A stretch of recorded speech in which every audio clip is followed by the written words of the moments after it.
and tonight's guest is Howard Blas. Howard Blas is the director of the TICFA program at Camp Ramah in New England, providing camping and vocational experiences for young adults with special needs.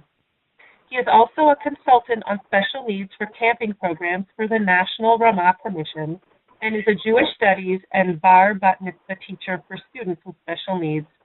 He holds master's degrees in social work and special education. Howard is a contributor to the Connecticut Jewish Ledger, the Jerusalem Post, Dash, the Times of Israel, and Baba Ganoush. His work has also appeared in the New York Times, Time Out New York, and various parenting publications and professional journals. Howard received the Svatai Tikva Award from Boston Hebrew College and the 2013 Covenant Foundation Award for Excellence in Jewish Education. Before Howard gets started, I also want to introduce tonight's technical facilitator, Betsy, who always makes sure that everything goes very smoothly. So Howard, the floor is now yours. Okay, Erev Tov, good evening from New York City, and thank you for the kind invitation and also for everybody for taking the time to join this evening. When most men go to college and graduate school, they don't set out planning to be a bar and bat mitzvah teacher. It is often something they do to pick up a few extra bucks, but it is certainly not an intended career. I am proud to say that I am approaching 50 and have attended way more bar and bat mitzvahs than my 4 children, who are now past the age of attending weekly b'nai mitzvah. While I regularly attend an Orthodox synagogue on the Upper East Side of Manhattan, I have the privilege of working with rabbis and cantors of all denominations and experiencing firsthand services in every type of synagogue imaginable. And I wouldn't trade this job for the world. A few words on how I became a bar and bat mitzvah teacher and why I still do. Like many of the teachers on this webinar, I am sure, I always taught Hebrew school in college and in graduate school. And as I progressed through my studies in social work and special education in the dual degree program at Columbia and Bank Street, where Claire Wurtzel, who is certainly a friend and trainer to Hidden Sparks, was a teacher and mentor of mine, I began getting calls from various Hebrew schools about students they didn't quite know what to do with, either because of a learning issue or behavioral issue, or perhaps because of a term I was introduced to at Bank Street, which I love, which is known as dysteachia, a poor fit between a learner's learning style and the teacher's teaching style. I started teaching some of those kids privately, teaching Jewish content. Families began to get nervous or even panic-stricken as bar and bat mitzvah approached. Some assumed their children would never get bar mitzvahs, quote unquote, due to various learning, behavioral, and developmental issues. I have worked hard to help each family find a meaningful way to celebrate bar and bat mitzvah in and out of synagogues, traditional and creative, and by using a low-stress way to prepare for bar and bat mitzvah. My number one goal this evening is to share stories of many of these students and families and to offer suggestions on how to make bar and bat mitzvah more meaningful. Thanks to those of you who have sent in questions already, I hope to incorporate these questions into the presentation and answer all of your questions. If all a student remembers about the bar and bat mitzvah process is getting a stomachache when the teacher arrived at the door, then we have failed. The day, but especially the process, should be joyful. It should be a day of celebrating, of being surrounded by those who love him or her. It should be a day of joining and taking one's place in the adult Jewish community. And the process of preparing, slowly, should and could be a model of what can be accomplished through gradual work and through persistence. And it should be joyful. I would like to begin this evening by presenting a short series of students that I've worked with, little vignettes of students, and getting your feedback to the legitimacy of their bar and bat mitzvahs. So that's where we'll use the function that Judith told us about, the check and the X. The check meaning that you think that what I'm describing is a legitimate bar or bat mitzvah, which really counts, and the X would mean that you don't agree that this qualifies. I will then briefly go through the history and observance of bar and bat mitzvah.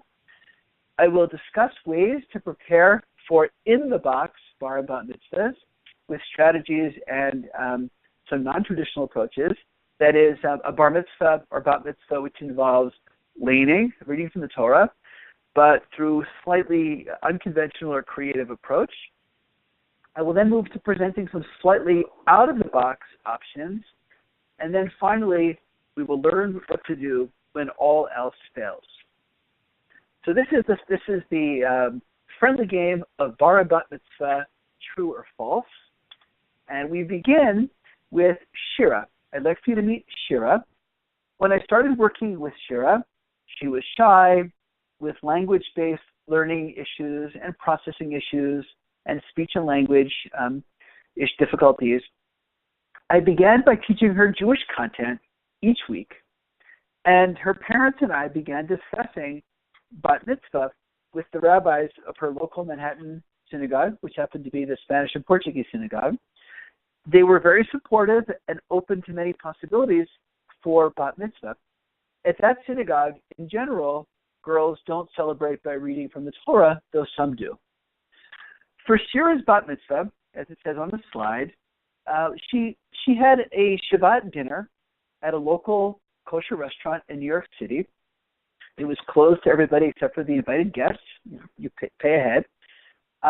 Shira narrated the various traditions of a Shabbat dinner, including candle lighting and kiddush, netilat yadayim, hand washing, and hamotzi, and then she delivered a short Devar Torah.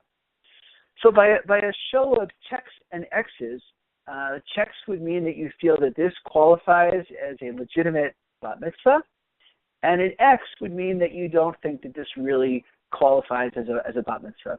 So let's see the checks and X's, please.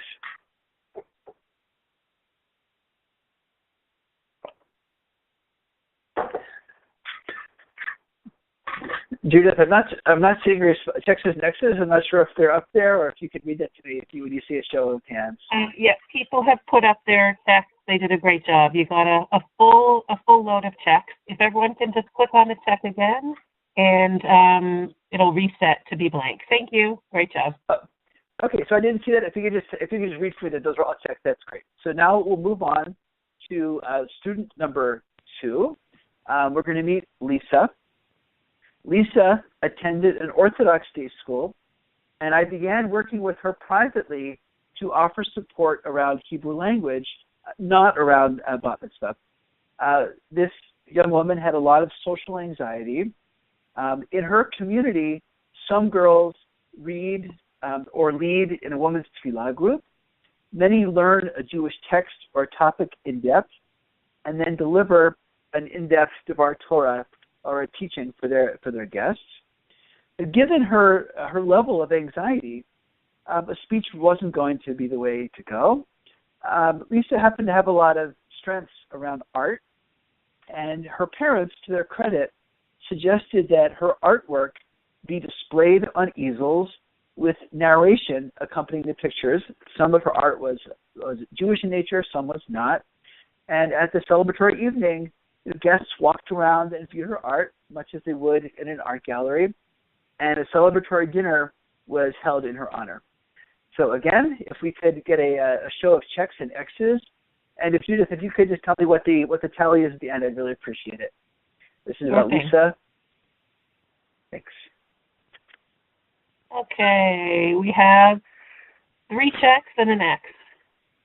Okay, so 3 checks. If you can, 3 checks and 1 X. Okay. I think the rest of the people are call-in users, so they cannot give you I can't give you a tally for them. No problem. Just give us a little. If you can click on your check again, and then it will be cleared away. Thanks. Okay, so now I'm going to introduce you to Max. Max is a complicated young man with autism. He is an only child. He is rigid. He is mostly nonverbal. His parents attend, or rather belong to a conservative synagogue, and they really had no idea where to start when it came to bar mitzvah. His amazing mom writes, and I want to read you a rather lengthy account that Mom wrote, so I think it's really better to hear it in her words. She writes, "So what could we do for Max? How could we engage him and teach him about Jewish traditions and his bar mitzvah?" The answer was simple: Jews clues, as you see in the center of the slide. Since the age of 2, Max has been riveted by Blue's Clues, a cartoon on Nick Jr. In each episode, Steve, the host, presented the audience with a puzzle involving Blue, the little blue dog. To help the audience unlock the puzzle, Blue left behind a series of clues, which were marked with a paw print. He puzzles over Blue's 3 clues and attempts to come up with the answer while drawing the clues in his notebook. Even then, Max began walking around with a notebook in hand wherever he went. He would bring his handy-dandy notebook and write words and clues with a crayon or pen.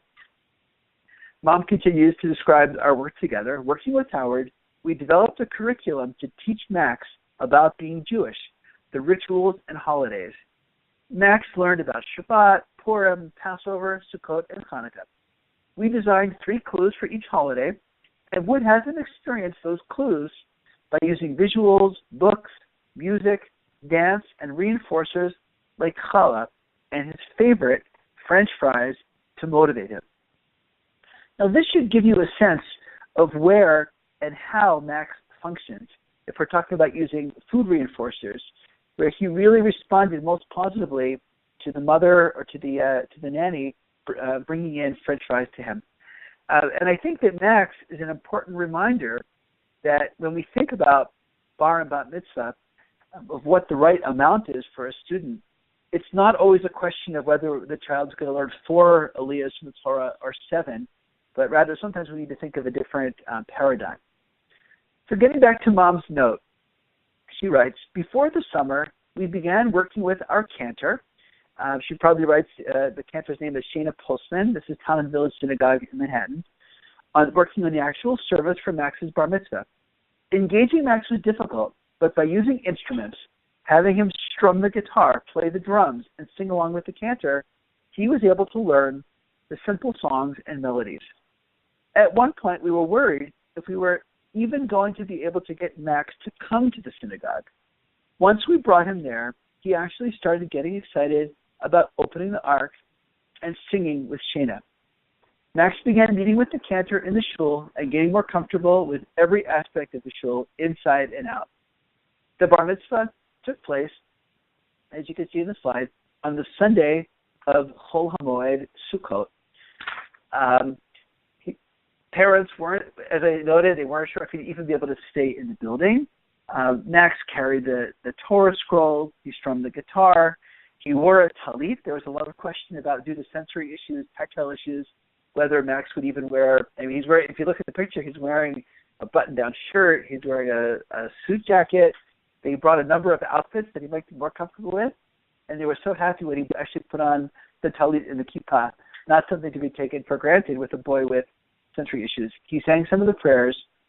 He was, I think one of the things that really grabbed him, he was really taken by the vibration on Cantor Pilson's vocal cords, and to her credit, she was very comfortable with him, even as he touched her, as she sang. He had his hands feeling the vibration on her vocal cords. It was beautiful to watch the relationship evolve with this amazing cantor and with the amazing rabbi of the shul as well. It clearly changed his life and the family's life and the rabbi and cantor's life. And I'd love to ask you the question of whether you think that this would be considered a legitimate bar mitzvah or not legitimate. So please check Synexis. Okay, you've got all checks. Okay, great. Thank you, everybody. Can everyone click on the check? Click on your check again, so it will be cleared. Okay, so as you're clearing, I'm going to introduce you to our 4th student, whose name is Sarah. Sarah is the young woman sitting in the wheelchair, surrounded by her friends. She lives in Boston. Her parents are very dedicated to Sarah. Her mother is even a Jewish day school educator.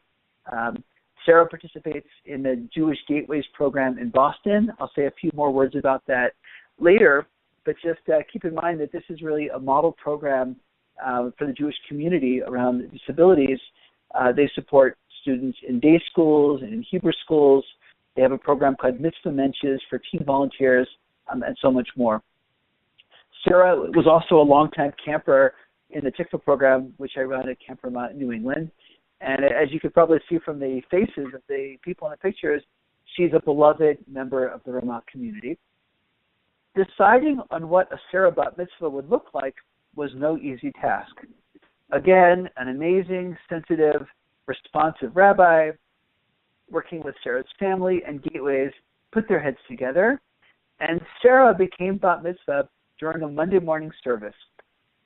Given her love for davening and Torah, she got to push the buttons on a computer to project the prayers she loved on a giant screen. It was essentially a PowerPoint presentation which she operated. She also got to carry the Sefer Torah around the shul, and it ended with the rabbi addressing her and offering the most beautiful blessing to Sarah on her bat mitzvah day. So again, I ask you to vote and tell us whether this is check legitimate or X not legitimate. And you've got all checks. Great. This is a great group. Love it. And we're going to move on to Jake. I worked with Jake many, many years ago, and at the time, Jake used a Dynavox Dynamo, which is an augmented communication device. And when I went on the website to try to look for a picture, I was very impressed to see how much has changed in the last 10 years or so. It's very advanced. At the time, it was much smaller. He wore it around his neck. Jake is unable to speak as a result of a brain tumor at age 2. The good news is that he is very much alive and full of life, but as I said, he was left without the ability to use spoken language. Thanks to very creative, energetic, advocate, good problem-solving parents, and also a flexible Orthodox rabbi, Jake celebrated Bar Mitzvah on Shabbat morning and used his Dynavox. The complex halachic discussions and reasoning as to how this worked out are way beyond the scope of this presentation, but suffice it to say that he pushed the buttons on the Dynavox to activate his father's voice, which was pre-recorded, and when Jake came up to the Torah, he said he sung the blessings before and after the Torah in his father's voice. He led the congregation in Ein Kelkeinu, and he delivered a Devar Torah. And the community then came together for a beautiful Shabbat dinner the previous night, lunch, and a bowling party after Shabbat. So maybe in thinking about whether this is, I don't know, you could factor in the Shabbat questions if you want to, but let's try to focus more on Jake and what he did and decide whether this was legit or not legit. Again, all checks. Okay, great. Oh, that's all right. 1X. We got 1X. 1X. Okay. So certainly at the end, if people want to, want to challenge and on those, that's certainly fine. But now I want to move to pictures of two students. We have Adam and we have Carson. They both celebrated bar mitzvahs in large synagogues, one conservative and one reform, on Shabbat mornings. And I put them together because, for me, they represent probably most of the kids with whom I work, kids with language-based learning issues, which often makes learning Hebrew and certainly learning in general in life oftentimes very difficult. Decoding and language is hard, and parents often decide, in collaboration and consultation with their therapists and teachers, often think that introducing Hebrew is just not a good idea. Both boys were good transliterators, and we'll talk about that in a few minutes. They were very good musically and good at memorizing.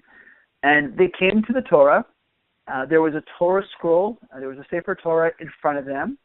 But essentially, both read from memory. I moved the yod across the page. And as you're voting on whether this is legit or not, I definitely expect some pushback on this topic of reading from the Torah. Those familiar with sort of the rules and the laws of being a Baal Koreh, a Torah reader is supposed to read each word from the scroll to the point that he's supposed to pause at the end of a column before moving to the next column. So if his eyes are at the bottom of one column, it'll take a second or so to get to the next column. But as you're considering your answer, I should point out that I've had several Orthodox rabbis, they've told the boys to put their transliteration next to or even on top of the Torah scroll, telling them that this is also Torah. And I would also say, as a learning piece, that I think it's even for an excellent Baal Koreh, it's probably a fine line between reading and reciting from your head, from your memory. I think it probably takes a great memory, an auditory visual memory to be a good Baal Koreh. So this is our final voting question. What's the tally, Judith, on this one? We have one check, two checks, and an X. Okay. So three checks and an X. Okay, thank you very much. So to remind you of the question that we started with many slides ago, the question was, are these legitimate bar and bat mitzvahs? Sorry if I used them interchangeably. And of course the answer is yes. And how can I say that with such confidence? And the answer is, in this slide, that you don't have a bar or bat mitzvah, you don't get bar or bat mitzvah, you become bar or bat mitzvah. And as we know, bar and bat mitzvah marks a change of status. And I always say that I'm going to print out this slide and hand it to every Jewish parent at schools that I'm familiar with in New York, Stephen, at Gaynor School, Churchill, at Eagle Hill in Connecticut, Gateway, any school, any private school with a focus on working with diverse learners around the world should have this slide, because parents often get worried about celebrating bar mitzvah. It's sometimes hard to convince parents that their child will become bar mitzvah automatically. So I sometimes take it to the absurd, and I tell them, your child can stay in his pajamas, under his covers, on his 13th birthday, and even if he doesn't come out, he will still become bar mitzvah at 13 and a day. His status will change. He can count in the minyan. He can come to the Torah in the future, but he really has become bar mitzvah. So just a very quick refresher about what exactly is bar mitzvah. By total luck, as I was preparing for this webinar, I went to our local Jewish bookstore on the Upper West Side of Manhattan, and they were to buy some bar mitzvah gifts. And I came across, they were literally unpacking a new book called Bar Mitzvah, a History, by Rabbi Michael Hilton, University of Nebraska Press. I'm just starting to work my way through it. So I may need to rework some of these slides. But basically, he talks about where we get the idea of 13. You'll see that in this slide, I highlighted the well-known Mishnah that many of us know. It kind of gives different ages. And what happens in those ages. At 5 begins Torah study, 10 Mishnah, and it says 13 mitzvot. 13, it becomes obligated to observe mitzvot. But as you also know, we're coming up to some of the parshas in Bamidbar and Naso, which really talk a lot about the age of 20 as being a very important age. So sometimes I'll playfully tell bar mitzvah kids they think they're so special at 13, but the Torah would disagree. 20 is probably a safer age to give weapons to young men. You want to know how many people, when you do the census, how many 20-year-olds and up. But probably due to this Mishnah and some other sources, the rabbis began reading this age of 13 through a midrash back into some of the Torah stories. So, for example, Abraham obviously rejected the idolatry of his father and became a worshiper of our God when he was 13, according to the midrash. And similarly, when Jacob and Esau went their different ways, that must have been at age 13 as well. So we begin to get a reporting of 13 being an important age. But as Rabbi Hilton points out in what I read so far, I think the first time that a young man came to the Torah was literally not until the 13th century. That's the first document they have. And that was in France, and that was accompanied by the blessing that we oftentimes see, where the father says, bless you, God, for freeing me of the punishment of the punishment of this child, the responsibility of this child. And then, we have sources later on about putting on tefillin, giving a Devar Torah. Bat mitzvah, as everybody knows, came much later. We have the famous story of the first bat mitzvah, one of the four daughters of Rabbi Mordechai Kaplan, celebrated in 1922 in New York City. And of course, why 12 versus 13? I think any of us who have ever worked with 6th and 7th graders or have kids this age know that girls simply are ready. They're more mature in every way at age 12 over 13, which is the age for boys. So I want to move into what goes into learning to read from the Torah. This is, for those who don't know, of course, having a good memory helps, but there really is a system. And this slide attempts to show what we call either biblical cantillation, or trope, or ta'amim, or ta'amei hamikra. And if you look on the right, those little symbols above and beneath the words, in the case of the top right, pashta, it looks like an apostrophe. Munach looks like a right angle. Zarka is kind of a squiggly. So there are a number of symbols.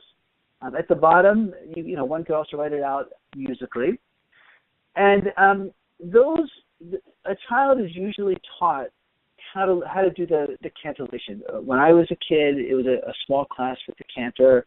Sometimes it's done privately. And to give you an example, I'll sing a couple of them. You learn the symbols. Pashta, Munach Zarka, Munach Segol, Munach Rivi, Mapach Pashta Zakif Katon. So once the student masters the notation, he then moves into the center column and applies it. A little hard to read, but if you open up any Chumash, the Art Scroll, GPS, any Chumash, you'll notice that you have all these notations above and beneath. So there really is a system for learning it. And this is a tremendous gift that the Masoretes put into the text, because they not only teach us how to sing it, they also serve as internal punctuation, and it tells you where to pause in the sentence. For example, there's a symbol which is a wishbone. If you look on line 3 on the top right slide, et nachta is like a comma, like a kind of a half pause, as opposed to sof pasuk, which is a whole pause. And also, the placement of the trope mark under or above a word also tells you where to accent the word. So it also is like an internal grammar. So as I said, the traditional way is that kids will go to a trope class, they'll master that, they will then apply it to their particular portion. And then the final step is on the far left, where they're looking at the actual Sefer Torah, which, as you know, does not have any periods or commas or musical notes. So whether you want to call this memorizing or learning, this is what the student is left to look at on the far left side. I always joke that I can. There's a period of one needs to review. You have to, in between lessons, you have to practice. And I always joke that I can guess the approximate age of the student's father by how he learned. So if it was by record or by reel-to-reel tape or cassette was me when I had my bar mitzvah in 1978. Then we went to CDs, MP3 players, and now you can free download. There is an app called Pocket Torah, 2 parts to that. So these are all ways that one can learn nowadays. My own experience of learning from bar mitzvah is significant because I've really learned a lot about teaching kids from that experience. I had 2 teachers. The cantor in my synagogue growing up taught the trope, and the elderly shamash at our shul, it was more a matter of standing next to him, looking in the Sefer Torah, and singing along with him. So two very, very different approaches.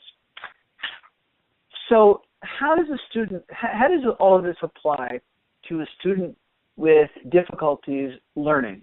How does a child like this ever learn to lame? And of course, we want to make sure to bring joy to the process. So the first thing I write is that the teacher needs to begin a gentle, supportive process which involves finding another way in. So in this slide, on the left is a student named Josh. On the right is Nadi. And they were both bar mitzvah day photos, and I'll leave it to you to figure out which one was taken before the bar mitzvah and which one was after. And if you guessed the left was after, you were right, because the boy on the right still looks very nervous. Moving to the next slide, I really try to demystify the road ahead. I found that most students and most parents have no idea what's going to go into this process. They may know that the temple assigns them a bar mitzvah teacher, they have lessons with the cantor, but there's a lot of nervousness and anxiety and uncertainty about what's going to come. So usually I will explain the goals. I'll show them what we're setting out to accomplish. I'll open up the Torah. I'll show them the system of notation. I'll explain that we're together as fellow travelers going down the road. And I'll let them know that I really believe that, students can all learn. They all have different ways in. I may even explain to them the time commitment and the practice commitment. And I'll say things like, no, you're not going to have to drop out of baseball, and you're not going to have to close your Facebook account. Yes, you'll be able to attend camp this summer, even if your bar mitzvah is in September or October. I'm going to address that question about camp. Somebody wrote in with a question about what happens when kids go away over the summer. But I find that kids oftentimes really don't have any idea what to expect. And this really helps to demystify it. Then I think engaging the student is really important through such things as, tuning into what they're wearing and what they're carrying with them. What kind of keychains do they have attached to their backpack? Are they wearing a team jersey for their own sports team or for a professional team? And, I find that it's okay to talk about myself a little bit. This isn't psychoanalysis. I may mention having worked with my own children for bar and bat mitzvah, or reference bar and bat mitzvahs of other students. And of course, I'll mention students who I think are a lot like them, who actually got to the point of celebrating bar mitzvah with joy. I will begin to assess how they learn through gentle questioning. Now, obviously, I don't ask parents to bring me their neuropsych testing. Perhaps it would help, perhaps not. But as part of the engaging, I'll also be assessing. I'll say, what kind of music do you listen to? So, for example, if a kid tells me, I live in New York where teenagers listen to a station called Z100 where they play the same three songs over and over and over again, and I'll say, are you the kind of person who listens to Z100 when you're getting dressed? And, even without looking at the words words seem to get into your head effortlessly. And if that's the case, I have a pretty good clue. This is a kid who learns pretty well auditorily, and maybe would do fine just having a recording even without the words, though I would probably go for both. I might ask if they play an instrument. Some kids have asked if they could have it written out for them. If I could, like on that first slide with the trope, if I can get them the music and they could write it out musically. Some kids like to drum and they like to tap out the rhythms. So I may say, are you the kind? Are you artistic? Do you enjoy art? Some kids really, imagine, kids really get into the color coding. So they might take one of the sequences of 4 notes that we learned about in that previous slide, and we'll say, let's color all the etnachta sequences red. And they'll, for $5 you can get, 10 highlighters. They'll color it. Or nowadays with the computer, you could change the font, change the color, and highlight it, and have a visual cue as well. Some kids are really like the logic and the puzzle aspect of the trope. It's almost like putting together or breaking apart a puzzle. This sequence plus this sequence plus this sequence, it all comes together. I wouldn't want to take away from kids who are more tactile, and they really like if you move your hands up and down or your body up and down as you sing to give them a sense of what's actually happening with the music up and down. So I will say some students actually can learn with the Hebrew, and one should definitely start there if that makes sense for your students. Start with the Hebrew. Interestingly enough, some kids with learning issues do very, very, very well with Hebrew decoding. It's very logical. It's very predictable. There are no exceptions. It's very phonetic. So I've had kids who really master the Hebrew pretty effortlessly. So for some students, starting with the Hebrew, starting with the trope is a good starting point. However, many of the students I work with have trouble with the Hebrew decoding. And if we're only going to work together for an hour a week and we're also going to work on content, it just might not be the best use of time. So we will oftentimes move towards transliteration, which is essentially writing it out with English characters how you hear it. Now, at the end, you'll see some resources, including a site called Bible.ort.org. It's listed at the last slide. Up will come Navigating the Bible, and you'll get the entire Torah there in Hebrew, in transliteration, and in English. So one could certainly cut and paste and have a transliteration, and then you could enlarge the font and change the sizes and everything. I prefer to ask students how they hear it. You'll be surprised. So when you look at this slide, this is actually from the Haftorah. It says, V'nilvu goyim rekim el Adonai bayom. So this is one student's way of hearing it, and it's how he wrote it down. I would also point out that you could, when it comes to teaching prayers, you could also order transliterated Siddur from Davka, or you could even Google, surprisingly, if you Google words like Modeh Ani or Oseh Shalom, you'll be surprised at how much is available on the internet. Some students prefer a little bit neater way of transliterating. This is a young man who, with four penmanship, was able to write it out with his computer. And as I alluded to earlier, some students, the trope is really musical notes, and they're the accent marks. So this is a student who not only did transliteration, but he also made up his own trope. He basically wrote, listened to how I sang it, and he made ups and downs. And as I sang something, he wrote out his own system of notation. And I'll share a story. Claire Wurzel, I referenced earlier, attended a bar mitzvah where we worked together. And this was a student. The parents really would have been happy if he could learn 3 lines because of all of his language learning issues. And it turned out that this kid also had perfect pitch. And if I would sing something, he would write his little arrows. And when he said sing it again, and I would sing it again, he would say, that's not what you sang the first time. And I was sure that I was right, but I really think he was right. He didn't know his perfect pitch, and he really could detect the slight differences. So here's an example of what I was talking about with the color coding. So if you see, it says Echad Mitzara. There's a certain sequence, a backwards Z and a little combo Tadat, Dargat Tavir. So every time that sequence would appear, it would look the same way, the same color. And you'll notice that there's 2 pink sequences, Merchat Tivcha Munach Etachta. So you have that visual cue. And the truth is, there are probably 2 sequences, the one in the pink and the one in the purple. Those 2 together probably appear 80% of the time. So if you start with those 2, the rest is just filling in the gaps. I will say that I worked with an Orthodox rabbi in Manhattan who has actually moved away from even teaching them the names of the notes. He'll say 1, 2, 3, 4, 5, 6, 7, 8, and they learn that, and then they master it.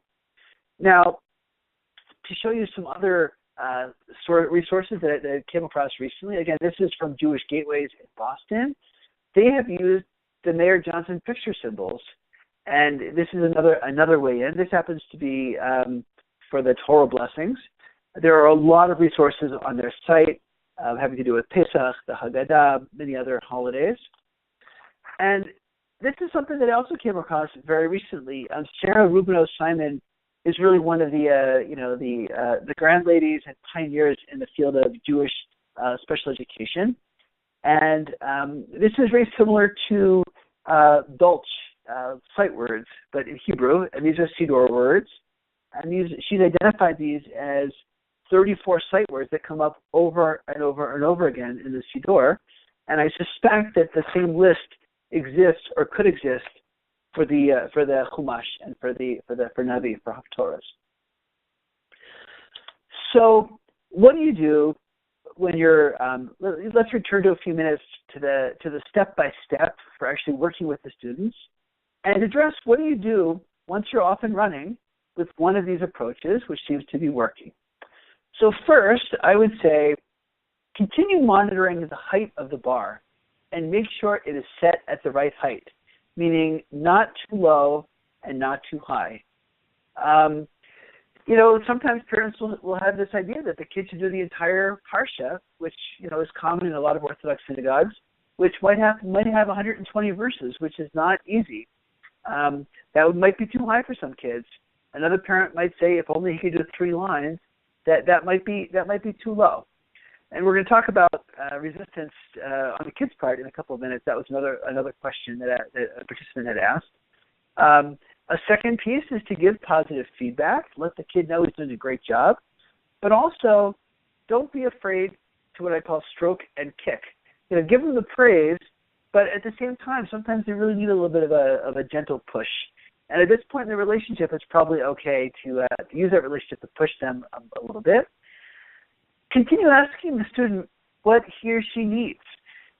Maybe at this point, they just wish the material was presented in a bigger font, or it was better spacing, or they need some additional phone time or meeting time.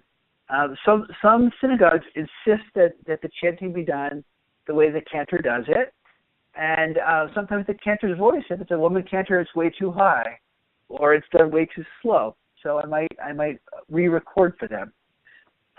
One question from a participant asked about what to do during the summertime, which is a very fair question.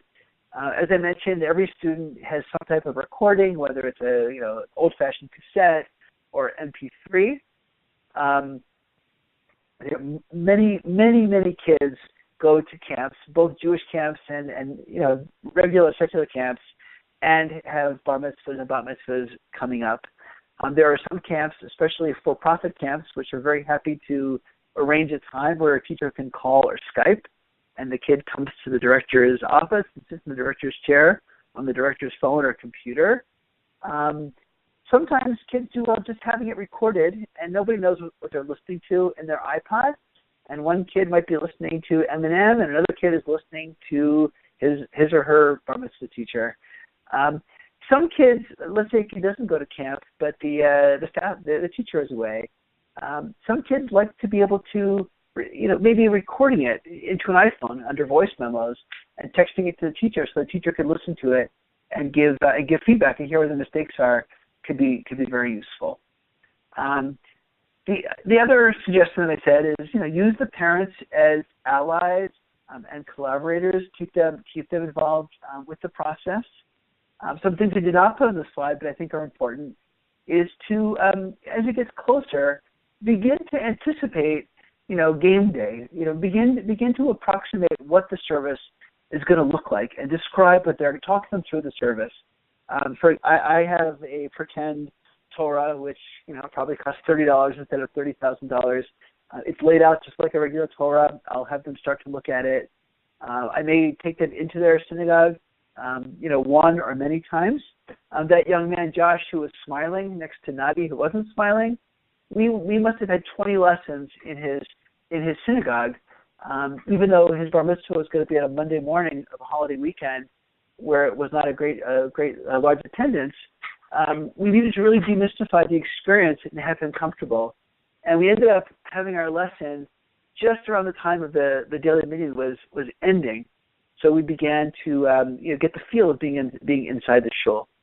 I'll let them know what my role is on the day of the bar mitzvah, which as a teacher, I'll make sure that I remind them to go to the bathroom.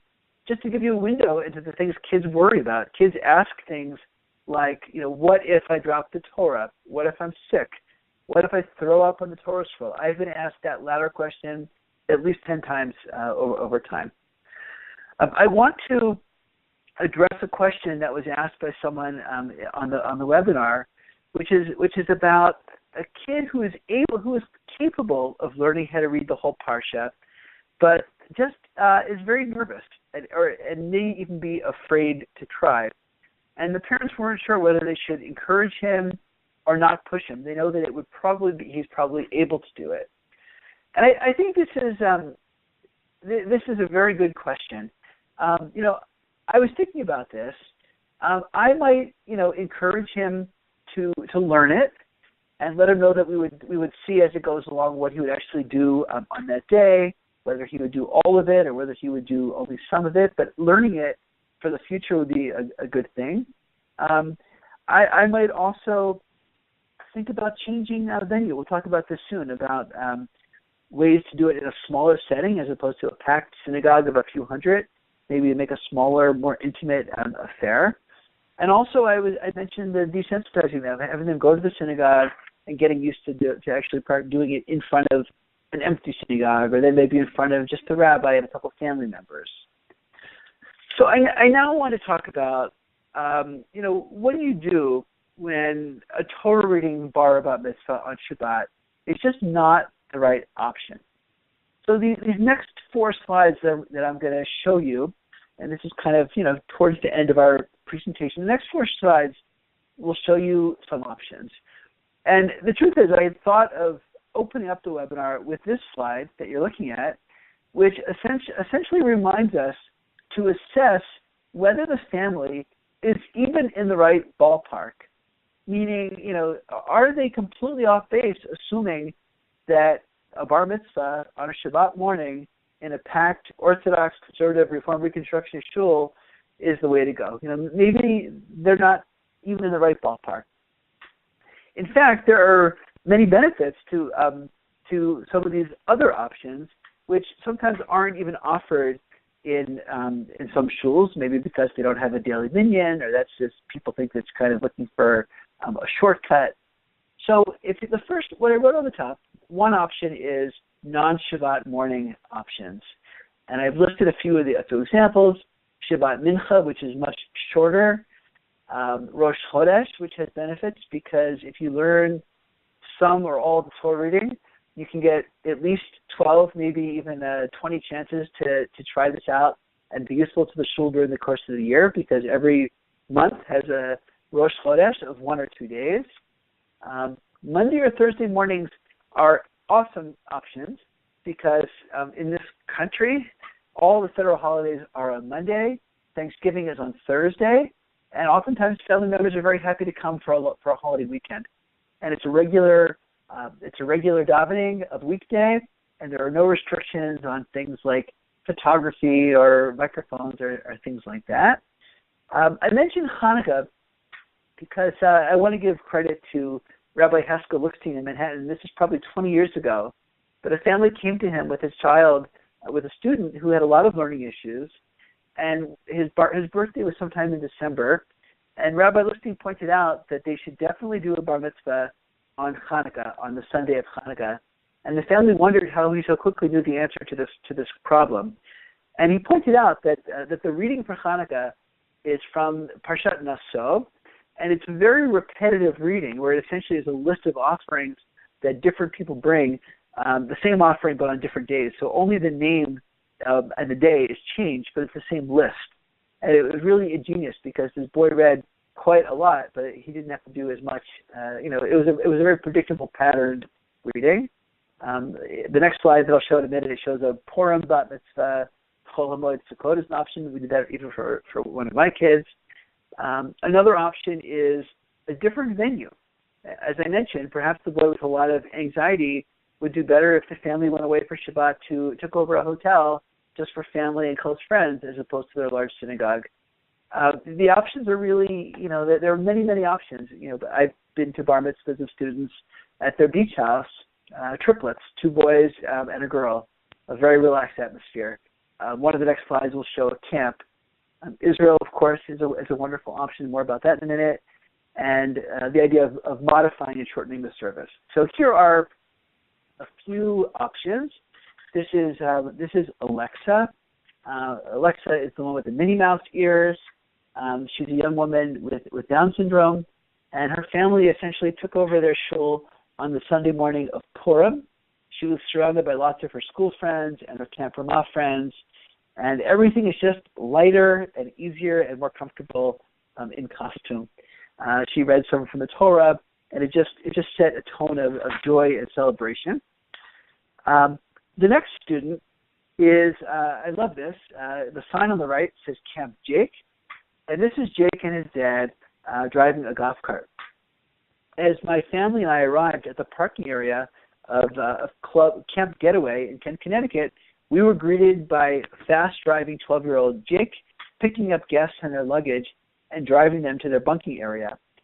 And the whole weekend affair put everyone at ease, very much like a destination wedding. Jake had many jobs throughout the weekend, from driving the golf cart to helping officiate the tug-of-war game, helping out with the barbecue. And then Mincha followed Shabbat afternoon, and in the context of Mincha, he celebrated his bar mitzvah. And no one even flinched when they had to quickly move everything inside due to rain. It was just a very comfortable, relaxed bar mitzvah. This is a slide showing camp, making a bar mitzvah at a Jewish summer camp. So this happens to be my camp, Camp Ramah in New England. This is every year or so, or every 2 years, we celebrate a bar mitzvah of a camper with disabilities for my program with Down syndrome or with intellectual disabilities. Camp is simply a wonderful, relaxed setting. The slide on the right shows a lot of the neurotypical peers celebrating with them. The campers are exposed to davening daily, and they love it, and they're comfortable to come up and lead.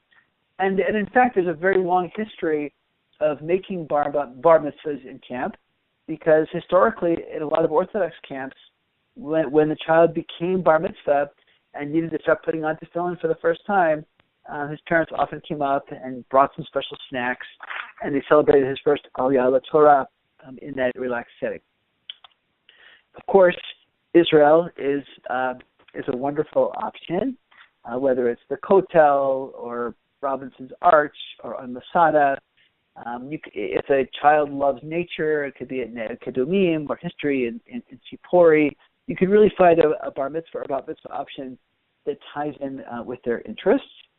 I bring campers from our Tikva program to Israel every 2 years, and I think we'd all agree that Israel is the ultimate sort of experiential learning place. So it's a great place for bar bat mitzvah. Often the best option, especially for non-Orthodox, bar bat mitzvahs, is to simply shorten and customize the service. This is one way around attentional issues. Make it 45 to 60 minutes tops. Just the basic prayers, maybe some English readings, maybe music. If the child is artistic, he can help design and lay out the siddur. And I will say it doesn't only apply to Orthodox synagogues. I'm currently working with a young man with autism who attends an Orthodox synagogue and absolutely loves davening, and he's going to do all the reading on a Monday morning, and he's going to lead davening with his father, and the rabbi was very fine with shortening the Pesukei Zimra section of the service as long as everything from Yishtabach through the end of the repetition of the Amidah was done properly and fully. So I'd be remiss if I didn't address other issues which may require even greater creativity. So I just put a couple of issues that we haven't really addressed, issues of cognitive functioning, attentional issues. We didn't really talk about physical issues or tactile issues. What if a child has cerebral palsy or mobility issues of a different sort, and simply standing on the bima or getting up to the bima is difficult?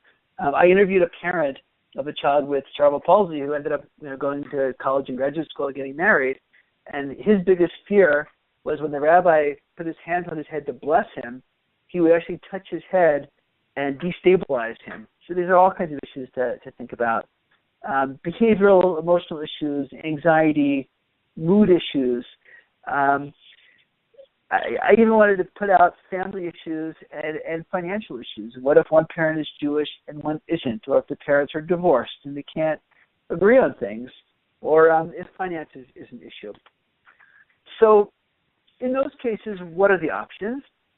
And I bring us back to where we started and basically point out that, we should remember all the texts that we gave to Shira and to Lisa and to Max and to Sarah and to Jake and to the others, because we did point out that these are legitimate options, and there is definitely something for everyone to mark their bar bat mitzvah.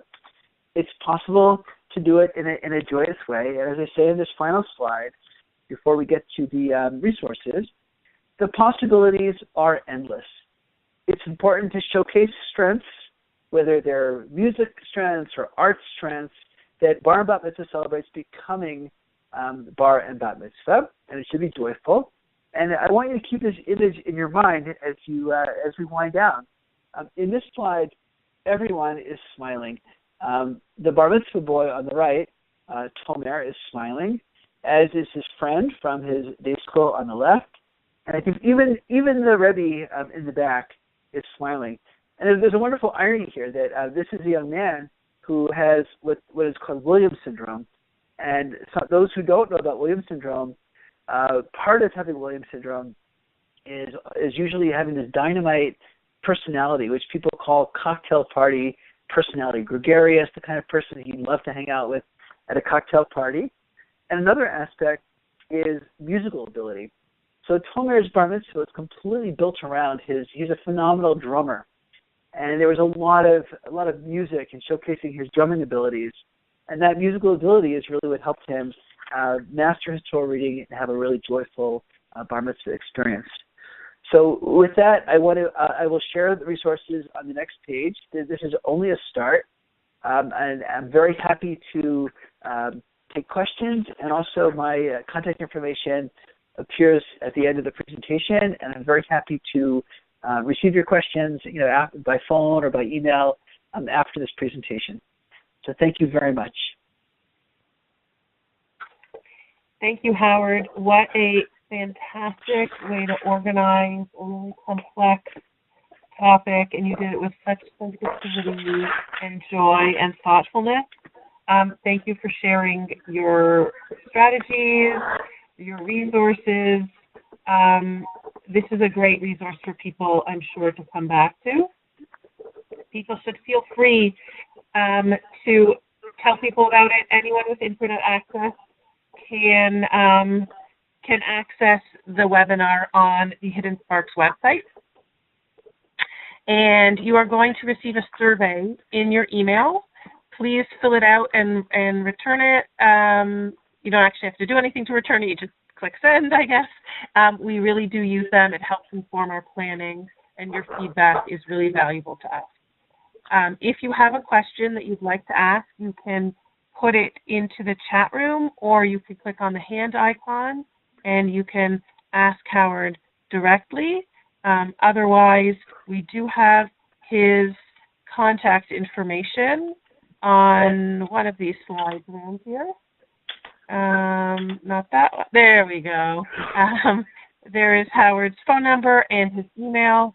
You can be in touch with him if you think of something in the future that you'd like to ask.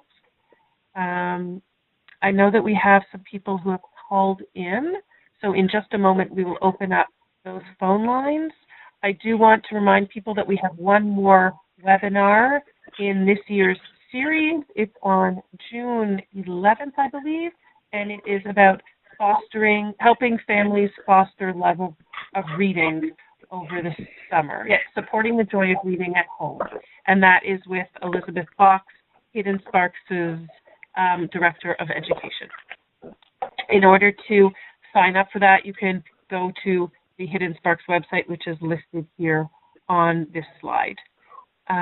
So what I'm going to do now is, for all the people who called in by phone, this is important. If any of you have questions, what we're going to do in just a moment is unmute your phones, And since there are a number of you, we're going to unmute them all at once. And so if there's any noise in the background, it can be quite loud. So please make sure you're in a quiet room when we unmute your phones. And if you have a question, don't hesitate. Just, we can't call on you or anything. Just ask your question after you are unmuted, and I will let you know when you've been unmuted. And you are unmuted. So if anyone has a question, feel free to ask it now.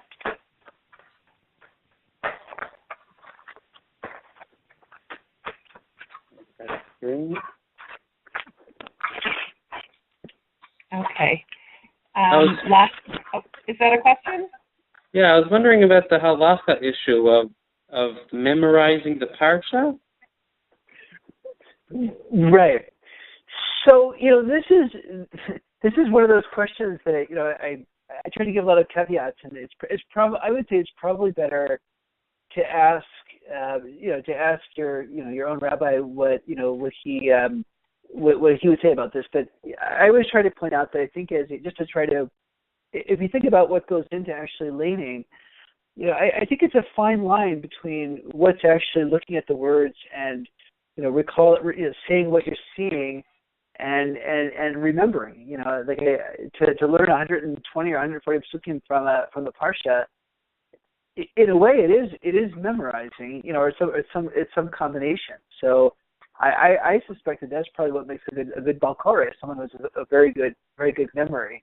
So I mean, I guess I was just pointing out that I have worked with some Orthodox rabbis who have felt that having the transliteration on the side or having me sort of move the yad across the text as he recited it was okay, but I'm sure that is not universally accepted, and someone have a problem with that. I mean, I've heard presentations where I was at a presentation where an Orthodox rabbi said that his son, he felt comfortable with his son reciting Kiddush, and that was in shul, and that was his bar mitzvah because he could do that publicly.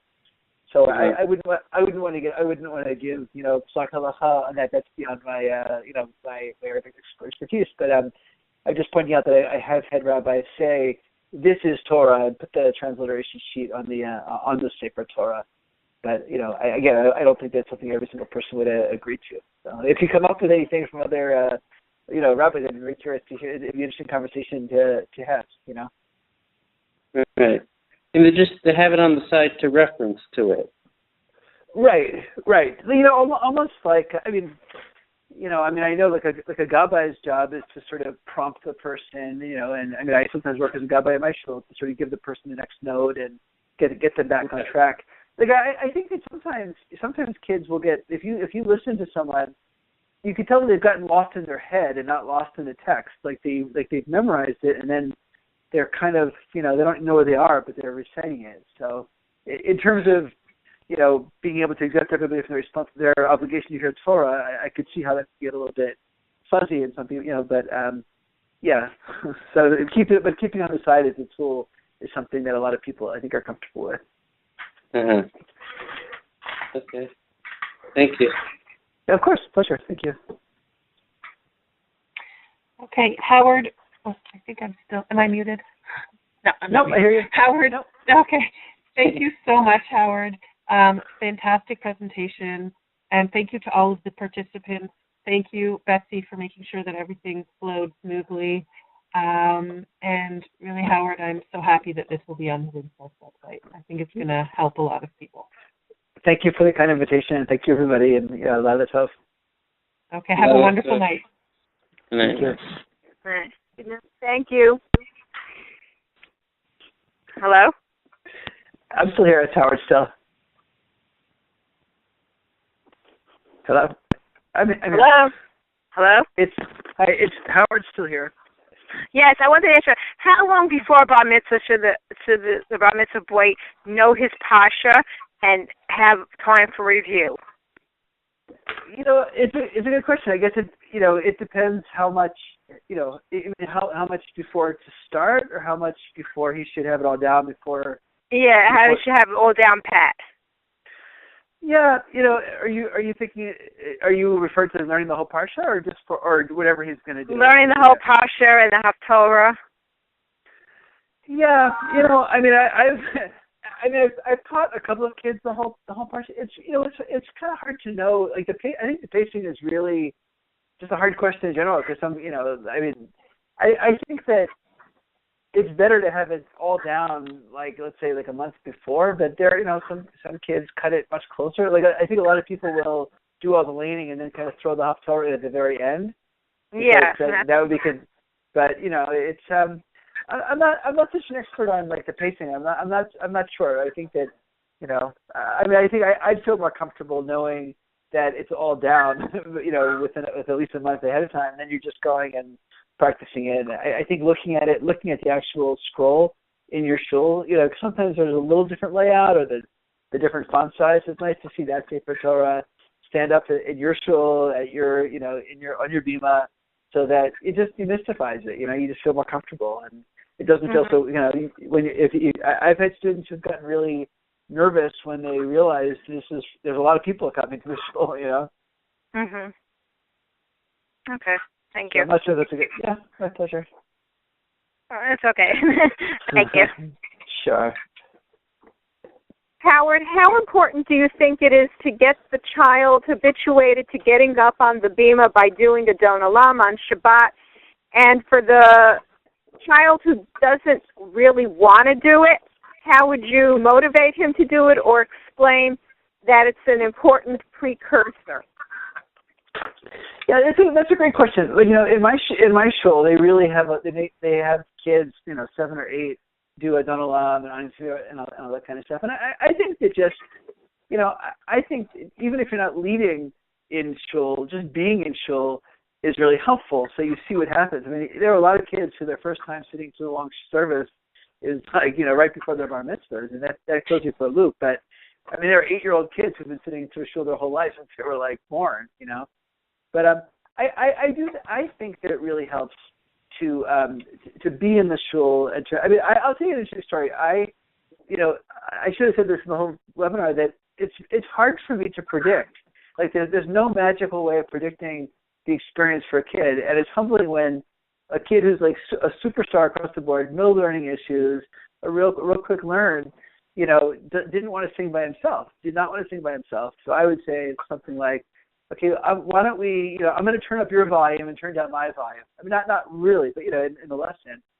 And it got closer and closer, and he did not want to sing. And this is one where we started to get a little bit nervous. So we started to really go to the shul many, many times so that he was standing in that spot and even, kind of whispering it and warming up to it. But, I think you're asking a really important question. Like, see, I think that one of the reasons that it's important to do this is because, if and when you master it, it's such a good model for taking on any huge assignment that seems insurmountable. So, like, for example, nobody, studies for their law exams or their medical exams in one day. I mean, it's over many, many, many months. Nobody writes their doctoral dissertation in one sitting, or even but when the kid's panic-stricken about a 5-page paper or a 10-page paper, you can kind of remind him that, you chip away at something little by little by little. So, on one hand, I want to show them everything that's ahead of them, but I also don't want them to be so overwhelmed. So I might kind of start with a very small chunk and then make a really big deal about how they master it and then refer back to that. Say, that little chunk that you learned, there's a lot of little chunks, and then they add up to big chunks. And sometimes once you learn a little chunk, it becomes so natural that you don't even think about it. I think when kids learn the whole parsha, the first few aliyahs, they do an autopilot. They don't even have to. They can do it. You can wake them up in the middle at 3 a.m. and say, "Do number 2." They could wake up and do it. So, it is hard to tell a kid that this is gonna be something you'll be able to do every year for life because this parsha.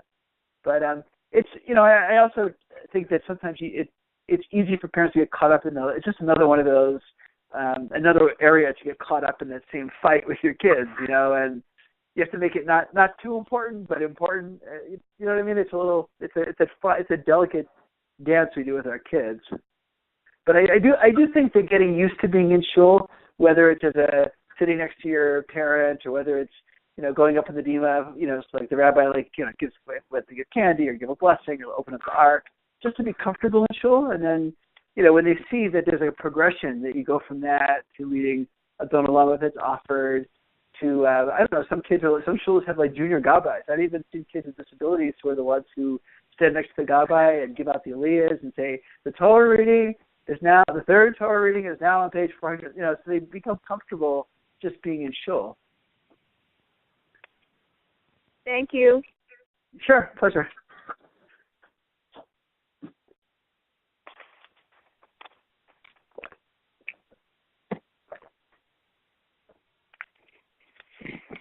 Okay, I think we probably don't have any more questions. That's my guess.